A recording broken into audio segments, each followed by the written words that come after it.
Shalom warga kerajaan, selamat datang dalam program Voice of Victory. Sebuah program yang membentuk Anda menjadi pribadi yang lebih dari pemenang. Lewat program ini, marilah kita membangun budaya kerajaan Allah, mengawali hari dengan menyembah Tuhan, memuji Tuhan, membaca firman-Nya, merenungkannya, dan melakukannya sepanjang hari ini. Warga kerajaan Allah, sudah siap menerima perkenanan Tuhan dalam hidup saudara?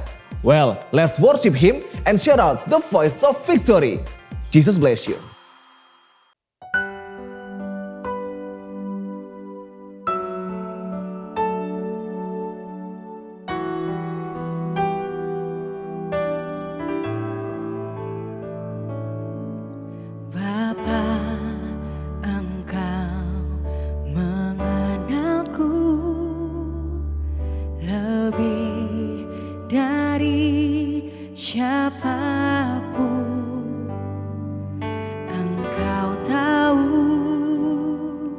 Ceritaku dan isi hatiku, tak peduli masa lalu, Engkau tetap memilihku. Ubahkanku, sempurnakan jadi karya yang indah. Kini aku percaya tiada yang mustahil bagimu. Kuasa-Mu kuatkanku, dasarku berharap. Kini aku berserah pada rancangan-Mu bagiku. Ku ikuti panggilan-Mu,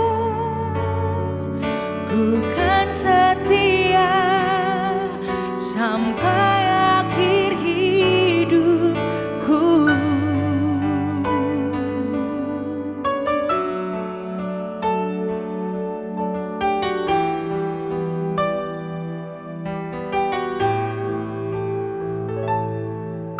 Tak peduli masa lalu,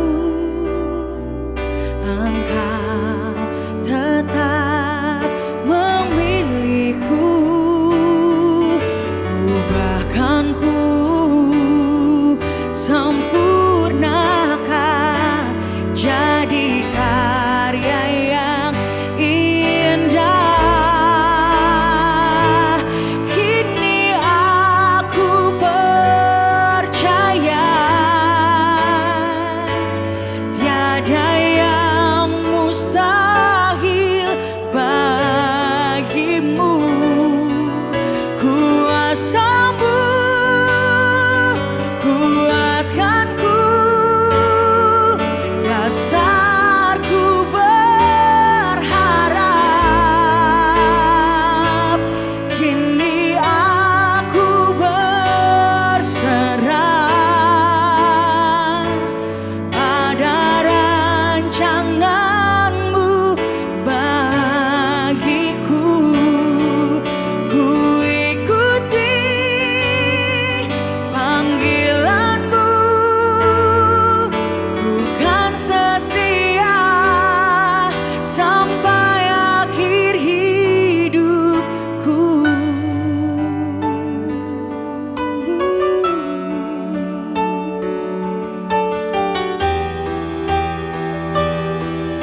sampai akhir hidupku.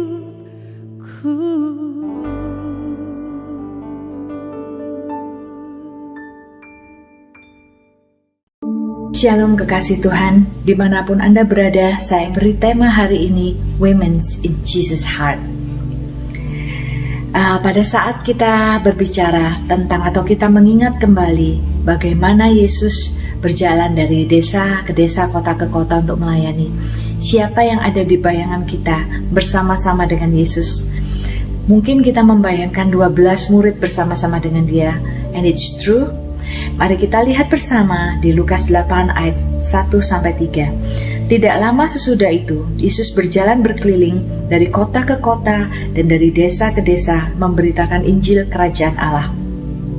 Ke-12 muridnya bersama-sama dengan dia, dan juga beberapa orang perempuan yang telah disembuhkan dari roh-roh jahat atau berbagai penyakit, yaitu Maria yang disebut Maria Magdalena yang telah dibebaskan dari 7 roh jahat, Yohana istri Kusa, bendahara Herodes, Susana, dan banyak perempuan lain. Perempuan-perempuan ini melayani rombongan itu dengan kekayaan mereka. Kalau kita berbalik sedikit saudara ke kitab Lukas 4, di sana kita juga dapat menemukan percakapan Yesus dengan perempuan dari Samaria, di mana Yesus tidak perlu melewati daerah Samaria, tetapi Yesus dengan sengaja menunggu di sumur itu di Samaria hanya untuk berjumpa dengan satu wanita ini yang hari itu menerima keselamatan yang besar. Saudara, hari itu dia bukan hanya menerima keselamatan, tetapi dia menjadi saksi yang efektif bagi Tuhan.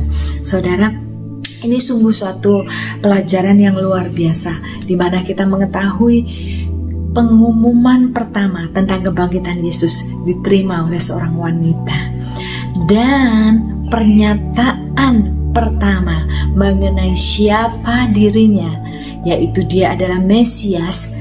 Pernyataan tersebut juga diterima oleh seorang wanita, yaitu wanita Samaria, saudara, yang bertemu dengan Yesus di sumur. Yesus berkata, dialah Mesias pertama kalinya kepada wanita ini.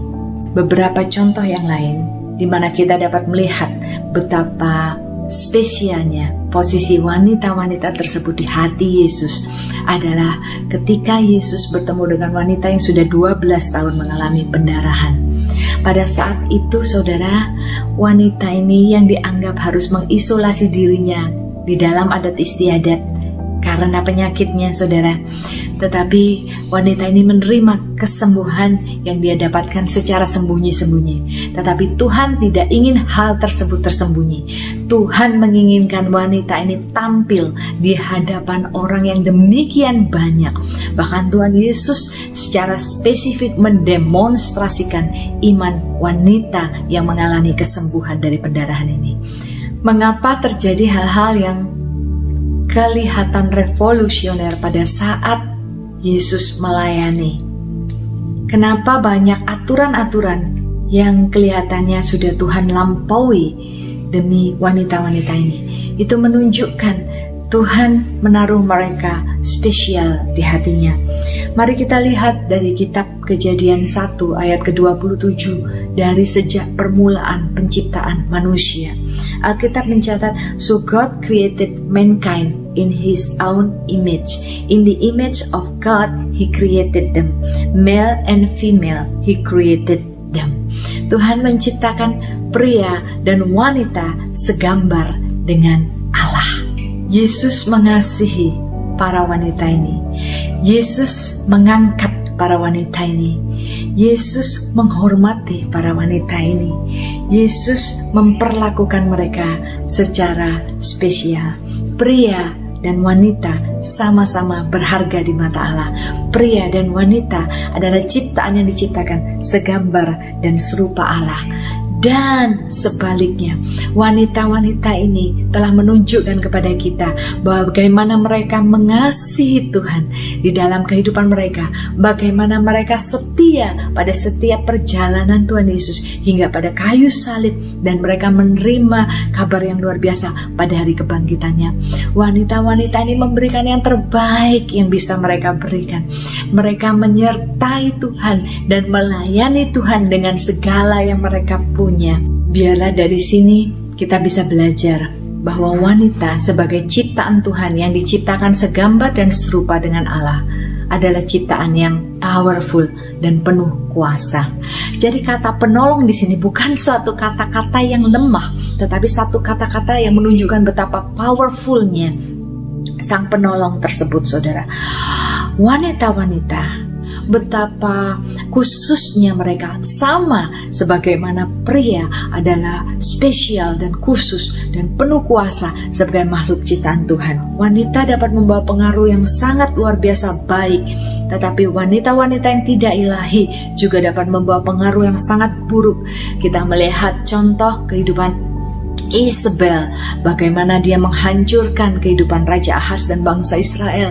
Kita melihat pengaruh dari istri-istri Salomo yang mempengaruhi orang yang mempunyai pengalaman yang dahsyat dengan Tuhan hingga menjauhkan hatinya dari Tuhan. Kita melihat pengaruh Delilah yang menghancurkan kehidupan orang yang diurapi Tuhan. Saudara, Allah memakai wanita, Allah mengasihi wanita dengan luar biasa. Dan bagaimana respon kita? Biarlah kita memilih apa yang baik dan melayaninya dengan segala yang mereka punya, dengan harta kekayaan mereka, dengan kemampuan mereka, dengan kasih mereka, dan mengambil bagian sebagaimana Allah menetapkan mereka di dalam pemberitaan Injil, dalam pemberitaan kabar baik, di dalam kesaksian bagi nama Tuhan. Tuhan Yesus memberkati saudara. Amin.